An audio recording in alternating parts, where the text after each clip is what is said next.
I think, speaking from what you just said, I think one big issue that a lot of Muslims have is that they are shy to be Muslims. Like a lot of Muslims are shy to be openly Muslims and be proud that they are Muslims, I especially mean, when you are in environments where you don't see a lot of Muslims. You feel like I'm the only one here. You feel like, okay, let me just be in my shell, or you don't need to be in your shell. Like a lot of Christians are very openly Christian. They can sit in their office and play gospel music. I don't care who is next to them. They would play it because they want to. So why do we have to be shy to be Muslims? well, honestly, when it comes to Salah, right? First of all, it is Allah subhanahu wa ta'ala so made it so it become a habit. You know, Salah becomes a habit for you such that when you're sleeping, your body wakes up at that point in time, you're supposed to say Salah. When you're at work, even when I'm in management meeting, you know, the only thing I tell people is that if I can be excused to go and use the toilet, if I can be excused to go and use the toilet, I can excuse myself to go and say Salah. That is the only thing I use all the time. If I can be excused to go and use the toilet, I can, you know, as well excuse myself to say my Salah.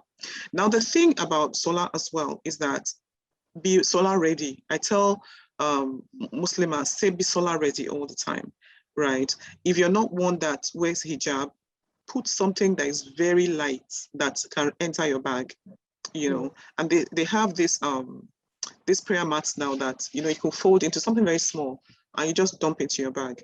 Every place is a place of worship for a Muslim. You don't have to be looking for someone so genge. No.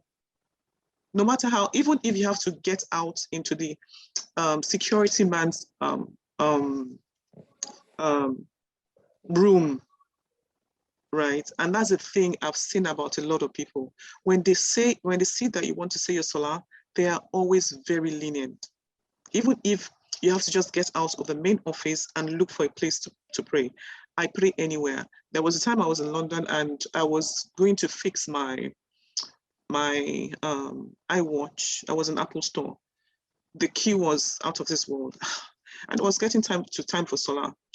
And I had my ablution, you know. So when I'm going out like that, I try as much as possible to be in the state of ablution. Can you hear me? Yeah, we can hear you. I seem frozen though. I think, yeah, you are freezing a bit, but we can hear you. I then, you know, I said, okay, fine, really I have to pray because I'm looking at this queue. I don't know when it's going to get to me. I just looked for a place under the stairs at the full glare of everybody. I was not shy. If Allah is not shy to be merciful to me, why would I be shy to say Salah? I am not always, there's some things I'm not shy to do. I'm never shy to say Salah. So I just looked at that place. That is the only place I feel that nobody's going to come in front of me. You know, I took my bag and I just went there. How many minutes would it take me to say Salah? Always have that in your head, that it will not take me long to say my Salah. I can do my dua while I'm standing, you understand? But then make sure you dot your I's and cross your T's when it comes to your Salah. You know, so for me in the workplace, right? Anytime you're in the workplace, look for that place, the loneliest place. I remember a time as well, I'll tell you another time, that I went to the movie at this plaza in Ikeja, you know. In between the movie, I said, I think I want to ease myself. And by the time I got out, I said, oh God, it's time for Salah. And I was looking for a place. So I stood in a place to try and say my Salah. I made my ablution in the toilet. I stood in a place to try and make my Salah. Somebody else said, Madam, you can't say your Salah there. I said, why not? He said, no. I didn't mean you can't say your Salah at all. Please come into this place and say your Salah. So eventually, see, when you, just like Yoruba will say, that if you carry your load halfway, right, you see a person or, you know, a kind Samaritan that will help you, you know, push it up the full way. You know, so I went to that place. When I got into the place, it was the place for the cleaners, right? And there were some of the cleaners there. They said, Madam, I don't think you should say it on the floor. They gave me a card, but you see, at the end of the day, I got helped all the way.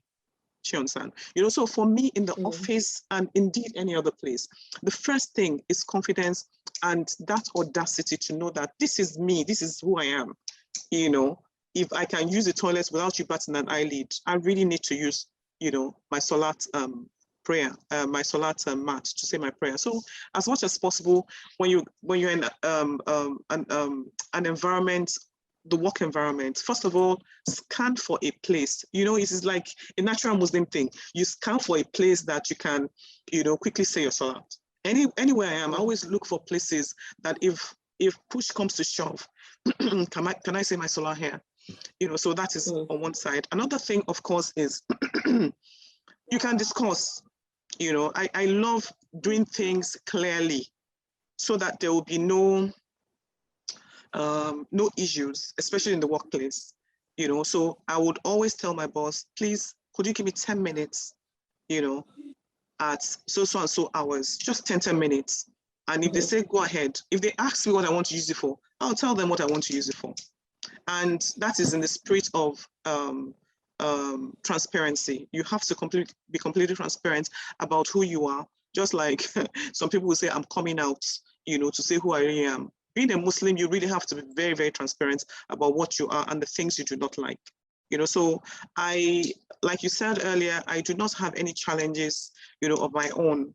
And fortunately, even in within this office space, right, when people are around me and they need to say their salah, and it's time, we always say our salah together in my office. Do you know, it doesn't take up to 10, 15 minutes, and everything is done and over.